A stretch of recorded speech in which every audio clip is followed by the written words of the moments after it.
Seguinte, 8 pessoas foram baleadas em Curitiba, dentro de um bar. 2 vítimas morreram. Uma ficou em estado grave. E no meio dessa confusão toda, gente inocente, gente que nada tinha a ver com a confusão, também foi atingida por tiros. Os detalhes na reportagem do Marcelo Borges. Todas as vítimas estavam em um bar na Vila Torres, no bairro Prado Velho, em Curitiba, durante a madrugada. O clima era tranquilo, com música e bate-papo, só que, de repente, tudo mudou. Tiros foram ouvidos por toda a região e eles foram direcionados ao comércio. 8 pessoas foram baleadas, 2 morreram. Um homem, identificado como Matheus, seria o principal alvo dos atiradores. Na chegada da polícia, ele já estava morto no bar. O Wagner Pinheiro, de 34 anos, correu por esta rua, mas logo caiu e também não resistiu. O irmão dele foi atingido na perna e avisou os pais antes de procurar um hospital. Meu filho que chegou correndo em casa atirado no tornozelo, falando que tinha sido atirado. Eu não acreditei, né, que eu estava tomando banho, né?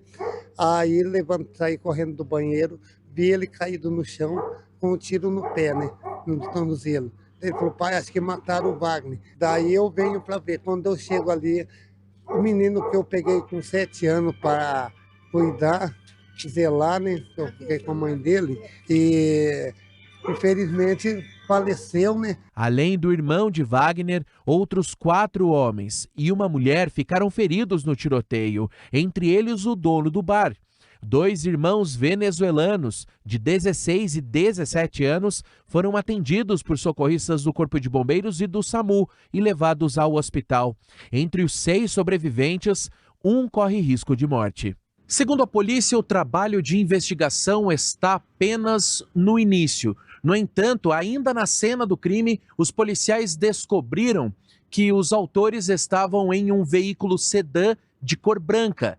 3 homens. Um ficou na direção do automóvel.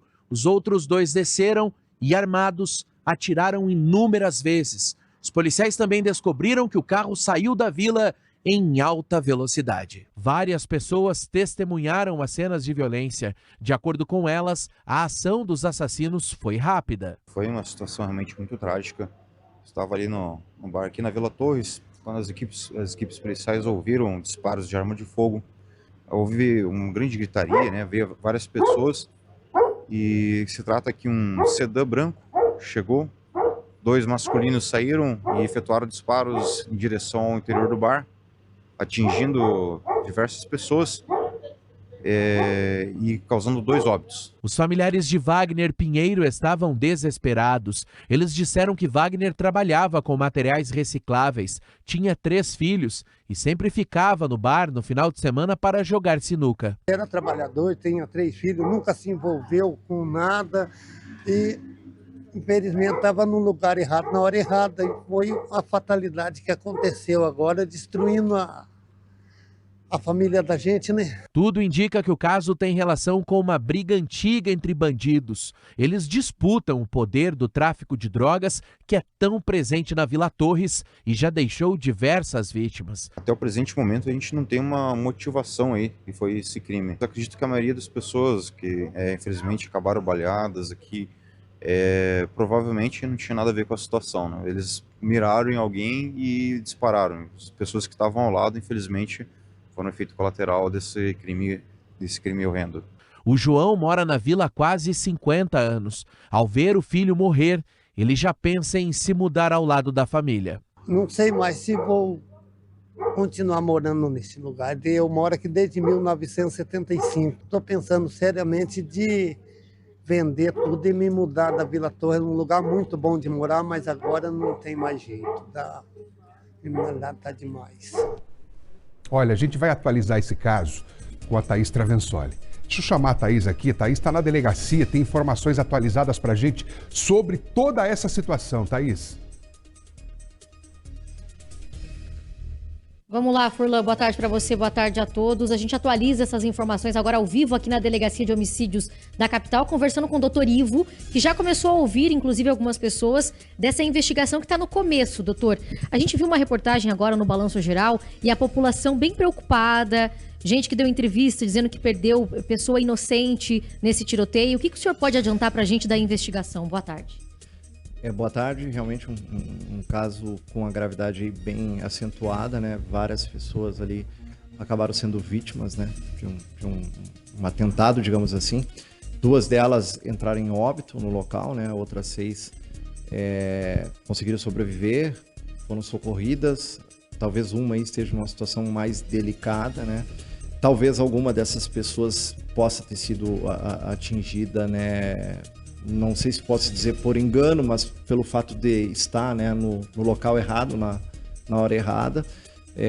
Nós estamos investigando para tentar entender toda a dinâmica ali do fato e saber quem que efetivamente era o alvo dessa ação criminosa. Então agora a gente aguarda, né, o avanço da investigação, ainda é muito recente, para a gente buscar, né, a elucidação desse caso.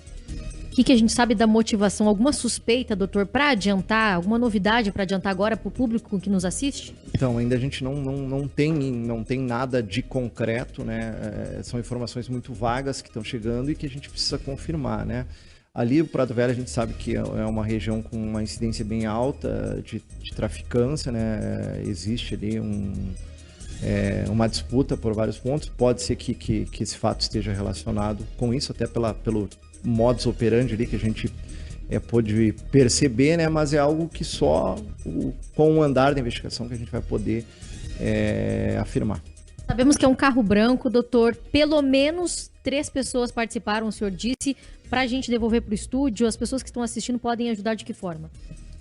Então, a gente, pelas informações ali extraoficial, né, que foram levantadas no local, efetivamente seria um carro branco, né, pelo menos 3 pessoas, né, a gente ainda está tentando verificar se existiam outros veículos em apoio, né, e a gente também está aguardando, né, informações que possam chegar de informantes, colaboradores, alguém que possa ter visto, né, através dos nossos canais de comunicação, né.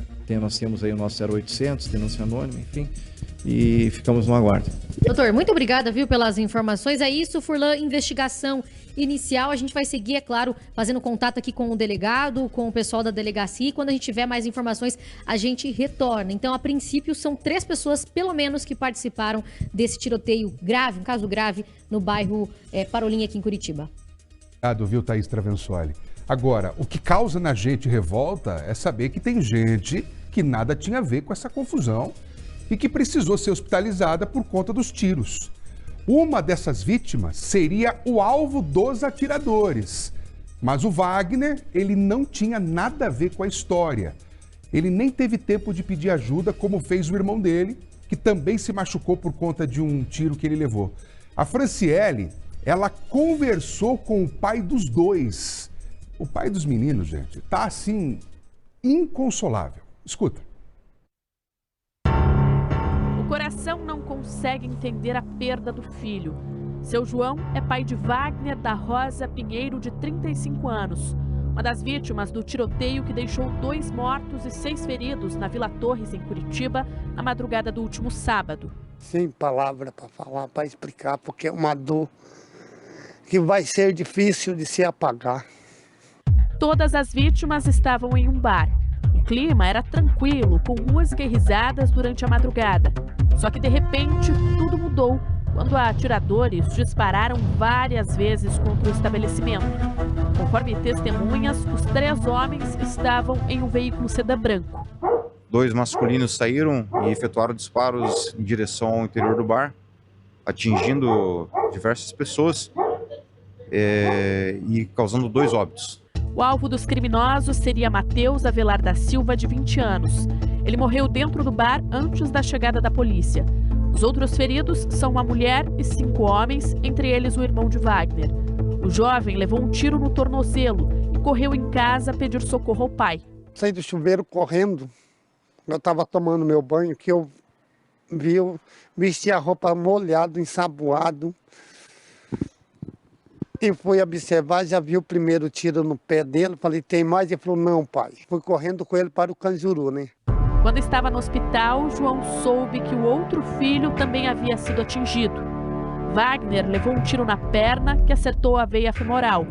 Ele andou por alguns metros pela rua em busca de ajuda, mas caiu morto no asfalto. Sinto tanto de não ter ido lá. Hoje, parando um pouquinho e pensando, parando só um pouquinho e pensando que o pobrezinho morreu à míngua. Isso me dói demais e dói muito. O Wagner foi criado aqui na Vila Torres. Ele tinha 3 filhos, trabalhava com a coleta de materiais recicláveis e, para relaxar depois de um dia intenso, tinha o costume de jogar sinuca no bar. Ele não possuía antecedentes criminais. Infelizmente, naquela noite, estava no lugar errado, na hora errada. Eles miraram em alguém e dispararam. As pessoas que estavam ao lado, infelizmente, foram efeito colateral desse crime horrendo. Seu João, que mora há mais de 50 anos na Vila Torres, ainda não sabe como seguirá os dias sem o filho. Foi tirado uma pessoa que a gente educou, cuidou, zelou por ele durante 34 anos para ser ceifado em menos de segundo. A gente fica bastante entristecido com isso daí.